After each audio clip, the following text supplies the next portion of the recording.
Boom, we're live. Where's my phone? In person. Oh, what's going on, people? Live and in person with Mr. Thomas LeMay. How are y'all doing out there in the world?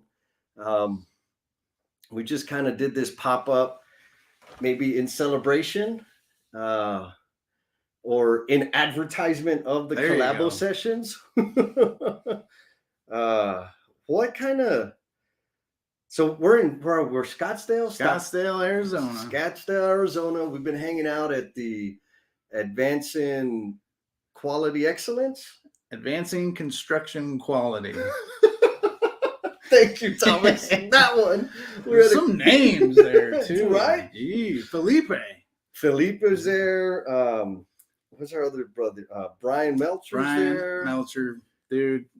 Good to meet you. Finally, long time. Yeah.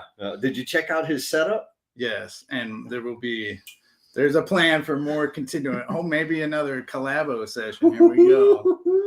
I'll tell a story real quick. Yes. They have in their training at Field Verified, they have this way of doing color ups to understand a detail, an enclosure detail. Yep. I literally opened my email and I pulled an identical one up. The way we teach coordination of fussy details, like a parapet versus roofing detail. Yeah. And the way Brian and Field Verify teaches that method is exactly the same. Really? And so Brian, it's a universal truth. It's like the Constitution. It's self-evident. How do I know? I opened one up on my phone. So thank you. More to learn there. But let's talk about the goal. Let's talk about it, man. So what kind of feedback have you got? Man, I'll tell you what. I'll start with this. I knew that the conversations you and I had were meaningful and deep. So I knew that out of the gate, because you carry the show all the way through. So I knew there was value there. What I didn't know is because of the duration, because they're long conversations. And the amount of just nerding out that we did, I wasn't sure how people would respond to it. But what people have been saying is the feedback I get is consistent. Oh my God, yes, they're long. But the conversation is amazing. The depth that you bring and the stories, the real stories of you doing the thing is what people are really getting out of the conversation. How about you, man? Anybody hit you up with any feedback? Shockingly, people I work with. Really? Which is interesting because now it's not just a subject that I maybe coach teams on. Yeah. Now there's some content out there that they can consume on their own time. Yeah. And then we can bring that together, and hopefully that continues. There's some trades out there who I know who might think about their own work. And one of the stories was go up on the hill, walk up 2nd Street, take a notebook, take a camera, and take a minute out of your day and just observe a project from afar, but not so far that you can't see it, but also from an elevated position. Yeah. I never really I always was important to me, but I never talked out why that's so important. Yeah.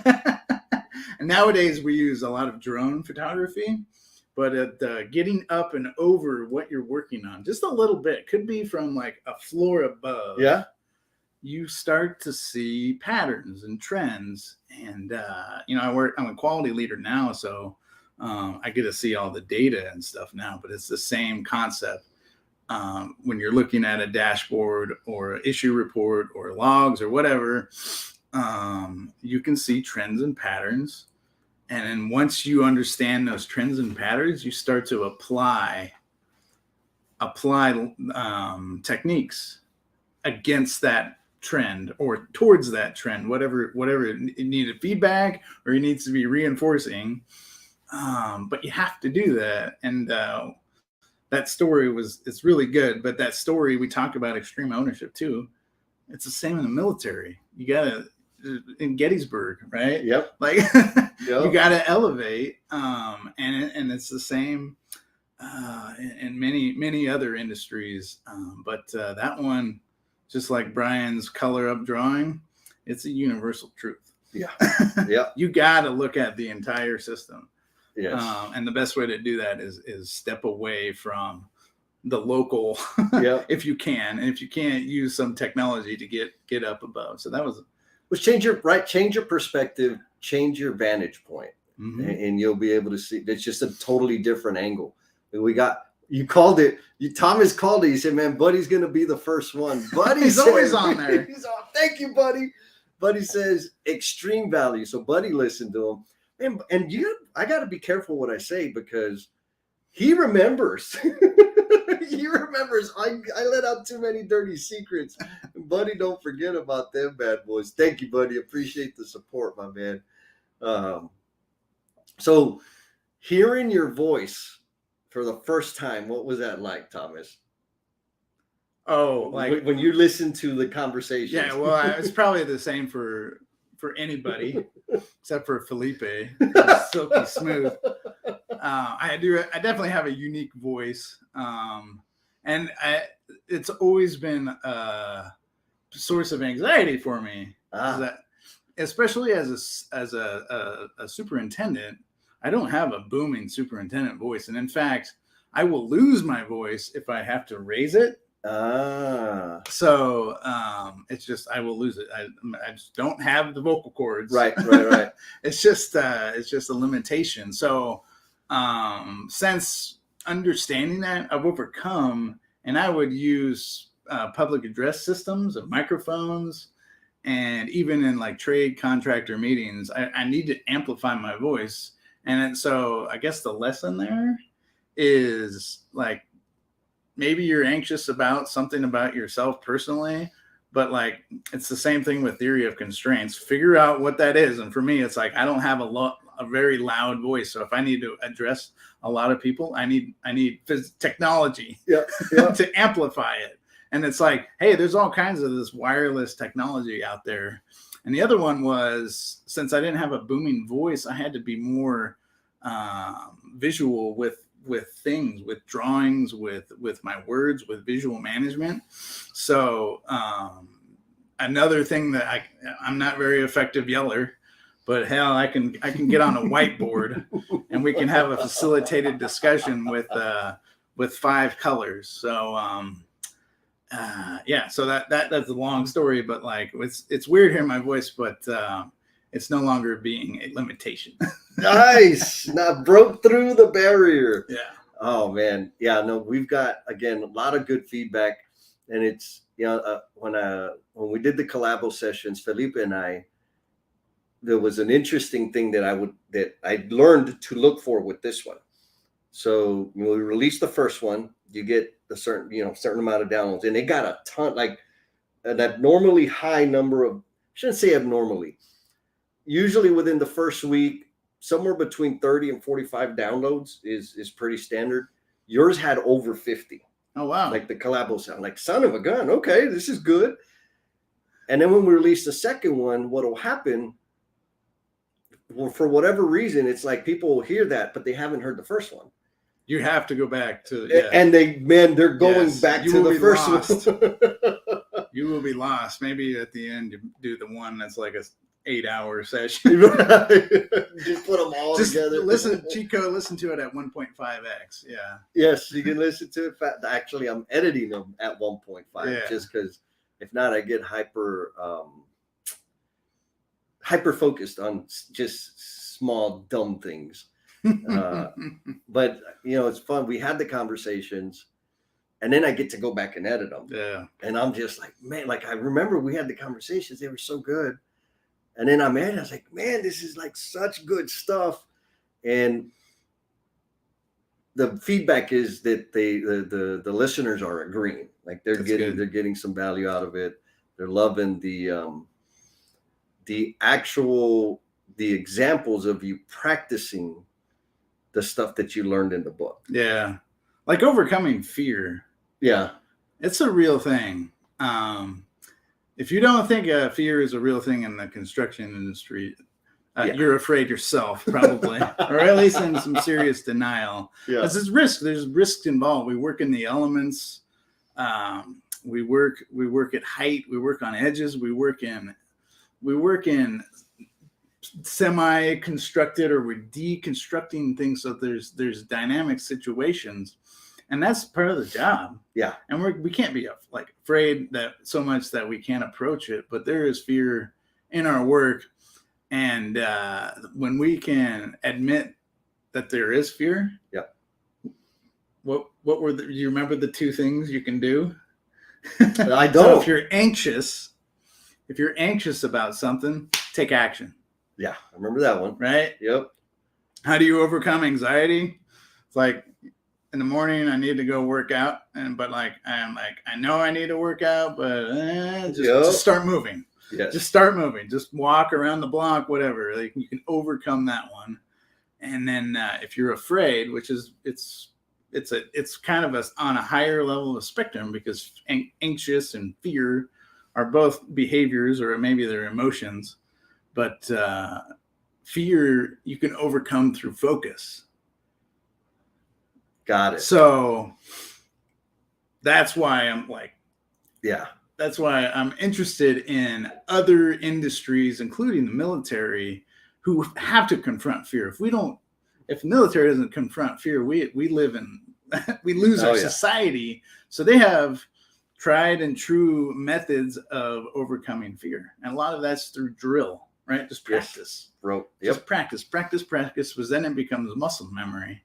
So that becomes their focus. So that way, if they're confronted with fear, they can just focus on what they have practiced. And like, we don't do that well in construction.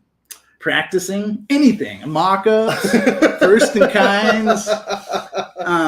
We definitely try, and we definitely try hard, but not as a standard practice do we do something.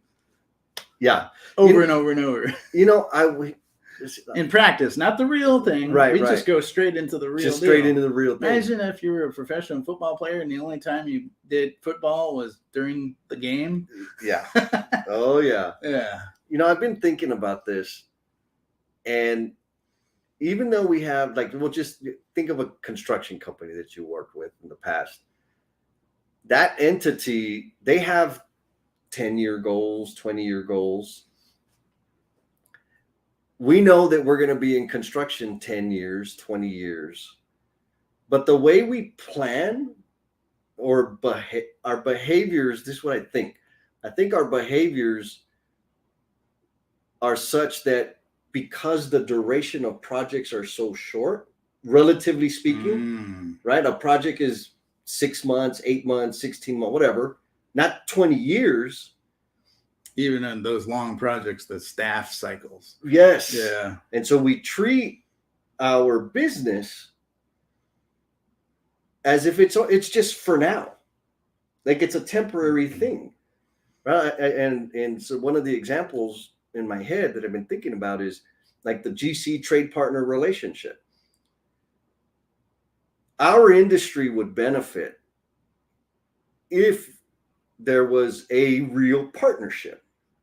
So let's just say I decide to make a long-lasting partnership with the trade part, strategic partnership with the trade. And so what that means is I, as the general contractor, am going to invest in the development of that trade partner. Which sounds great, like simple, except that we treat that trade partner like we're only doing this one. We're only going to spend the next 8 months with them. And then they'll get another contract with them and another contract with them. But each of those contracts are treated like independent events. And I think that's part of what contributes to let's go play.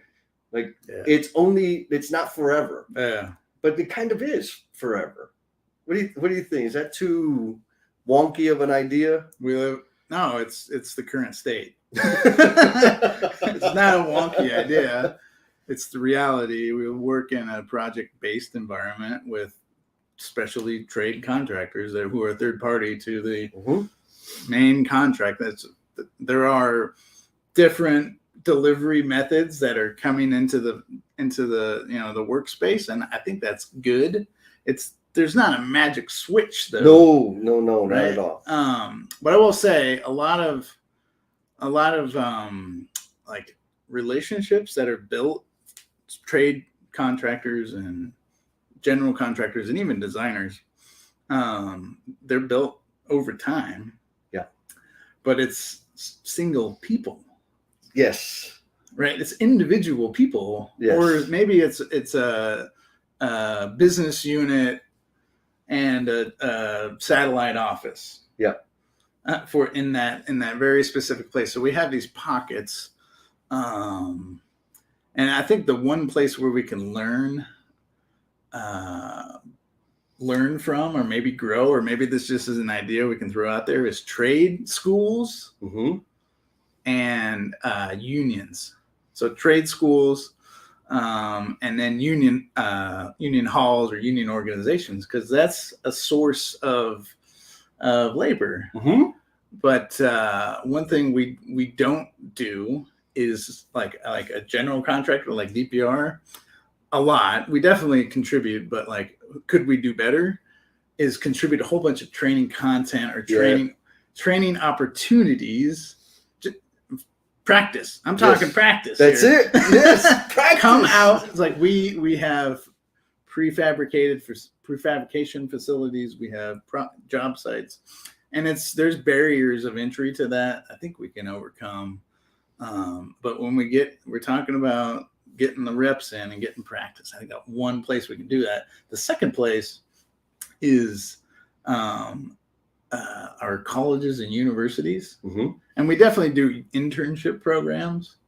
But it's one. Yes, it's one.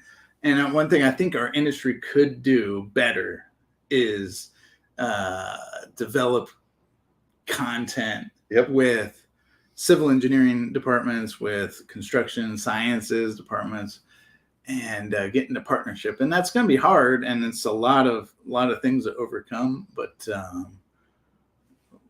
weren't we recently at a college? Yeah, and planning on doing more? Absolutely. And had a really robust conversation with the department head. Yes, out there. So like it's not these aren't like harebrained ideas. These are very near to us. So and again, it's definitely happening. Yeah, but we can be systematic with it. Yes, yes.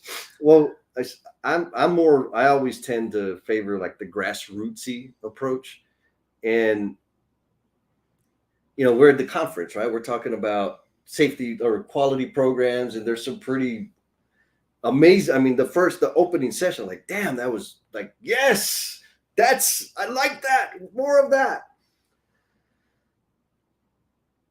And then the challenge is getting people, like the men and women doing the work, through that system to understand and adhere or adopt that thinking. And so then what we say, or what I hear is, well, the schools need to do better, right? The high schools need to do better. Colleges need to do better. Trade schools need to do better. Trade partners need to do better. And in my head, it's like, if I'm looking at you and you're losing money, you're opening late, you're experiencing delays, you're paying all this extra whatever. So you're paying money because one of the failures of people having the knowledge. So what if that money, because you can go back and look at overages over time. What if you said, okay, let's take 50% of what we always lose and put it at the front end and put together a robust program to educate people with the thinking that we need on our project. But it's everybody else's responsibility. We have to stop doing this. We have to stop. Yes. So how do you do that? Theory of constraints. Scrum, right? Yes. These methods in which these lean methods, these innovative methods, they're built upon these common truths. Yep. They are self-evident. How do you know Scrum works? Try it. Try it. Try it. Just once. Yeah. And really try it. Don't just put Post-its on a wall and say, oh, this is fun.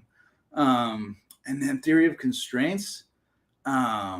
If you actually prioritize your constraint log, let's say you have a constraint log in your project, you actually take and you got to do it, take the constraint that's nearest to somehow going to delay or change or do something, put that thing on the top, subordinate. That means you have to pull people off other things that they're working on to kill and that. swarm that problem. And when you do that, it has this organizing effect. Yep.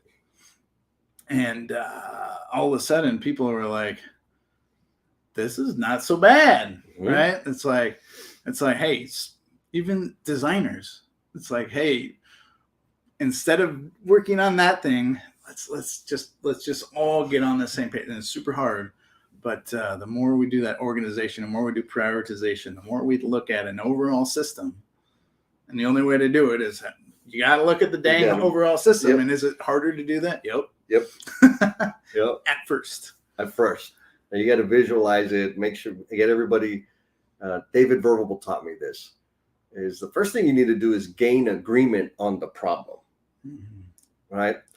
But I can't gain agreement on the problem if we can't all agree what that looks like. And so what I'm thinking and what you're thinking, we could be talking about, we think we're talking about the same subject, but it's possible that we're not. Yep. And so how do we get it out of our heads in front of us so that we can see it and get clear and agree? Like, yes, you're talking about, yep, we're talking about the same thing, and let's go do that. The other thing, the killing the constraints, like this buy-in thing that everybody wants, I believe that's the number one thing. I mean, there's probably a nice list of ingredients that really build buy-in, but without removing constraints, the rest of the ingredients don't do anything. Because if I'm removing constraints, I am making people's work easier. You have to serve. You're a service to others. You have 100%. To serve. Yep. So, buy-in, that's a transaction. Mm-hmm. So in a buy-in situation, let's say we want to get people to buy into a policy. Yep. What are you selling? What's the exchange? Right. What's the exchange? So if I'm a customer, if I'm an employee, I'm the customer in this buy-in, in this transactional situation. If you think of it like this, the customer has preferences, right? They have values. So if whatever the policy, the strategy, the tactic, whatever it is that you want to get people to buy into, it has to hit that. It has to meet that same value. Yes. If it's just, hey, we just want people to do more stuff, then it's not a buy-in. It's not a transactional situation. Right. It's just loading up the plate. So just call it that.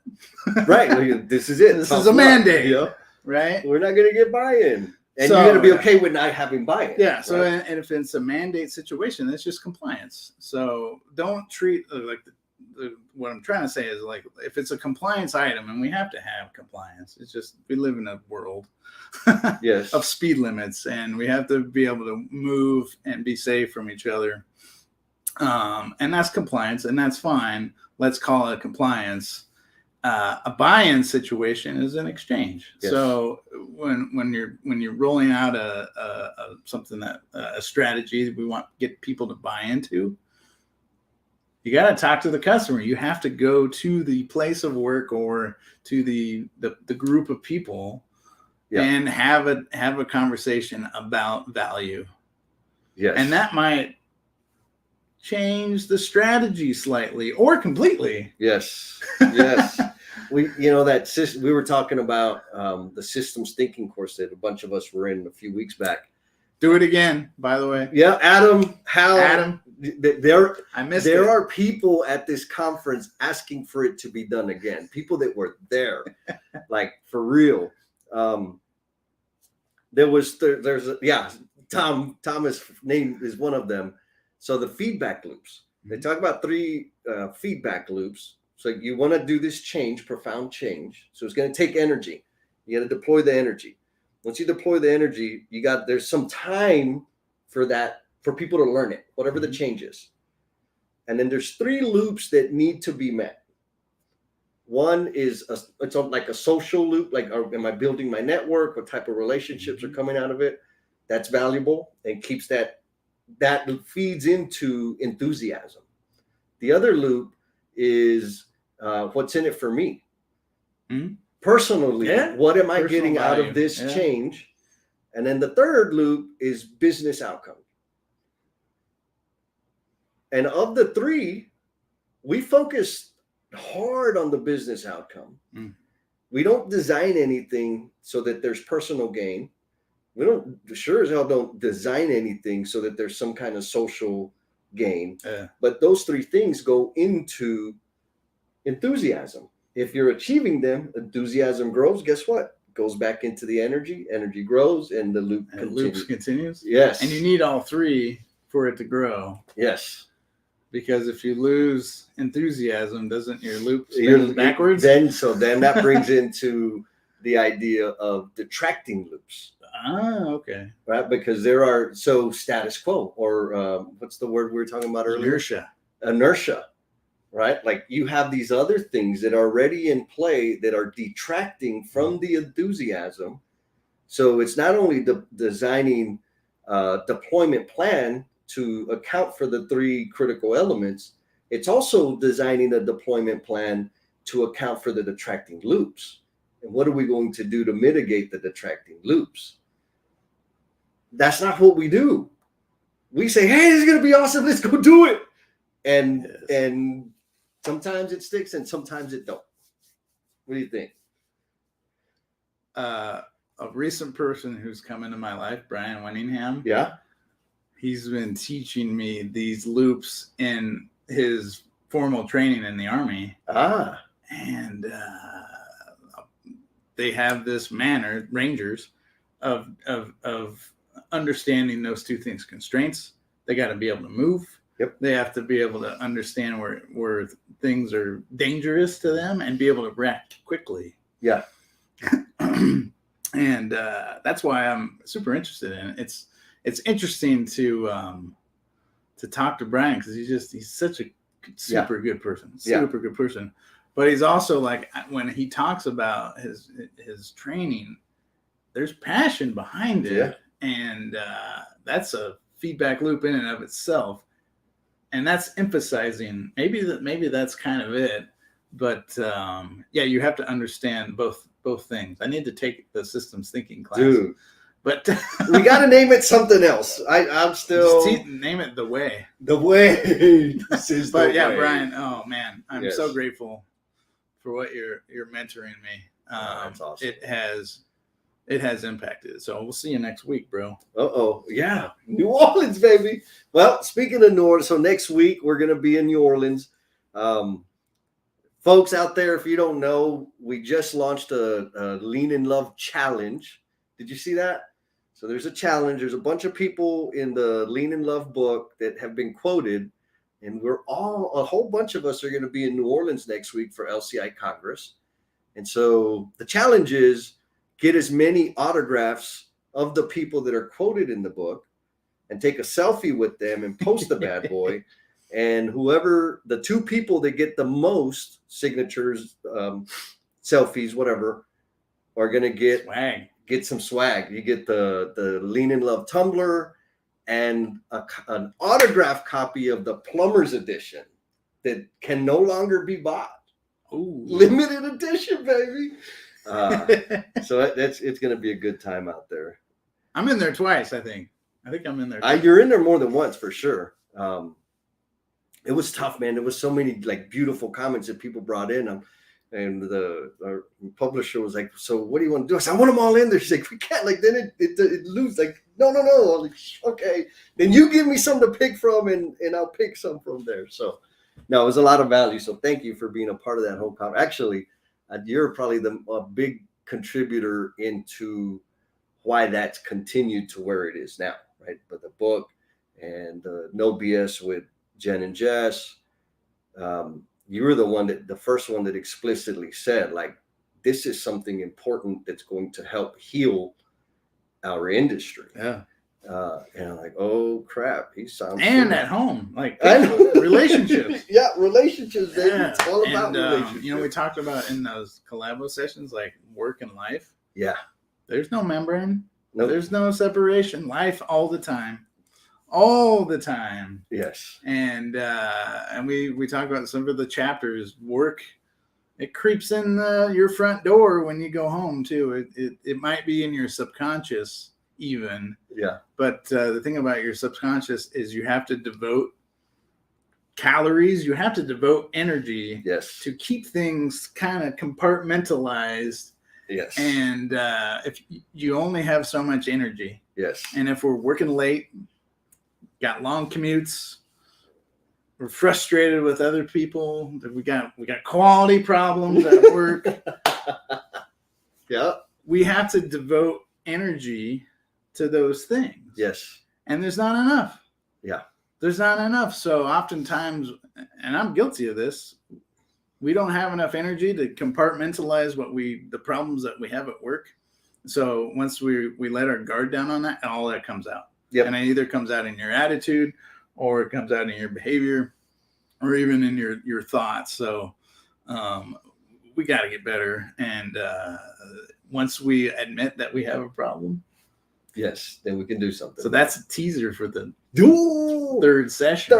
When does the third session come out? I don't know, you're the editor in chief here. But I will tease it. We talk about masculinity. Oh, that's right. What it is, and it is great that there are women in construction, but it's 11%. That's tiny. So 11 million people, 11% of those are women. So this is a male-dominated, male populated. Yes, I like that. But here's the thing: if it's male-populated and we have masculinity issues, we have to confront those. Yes. We have to confront those. So we really go into that, and you'll be surprised. We do. You're going to be surprised at some of the directions that we go, but it's not an attack on men.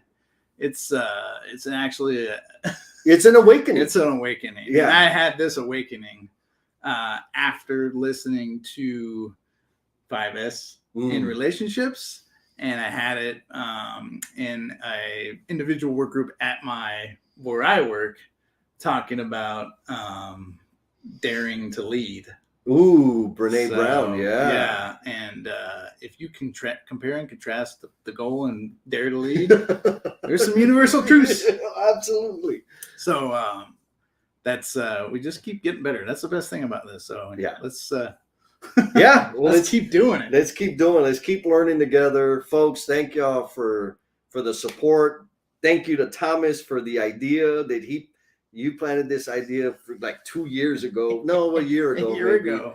And it takes some time, but those seeds, they grow, and as soon as they sprout big.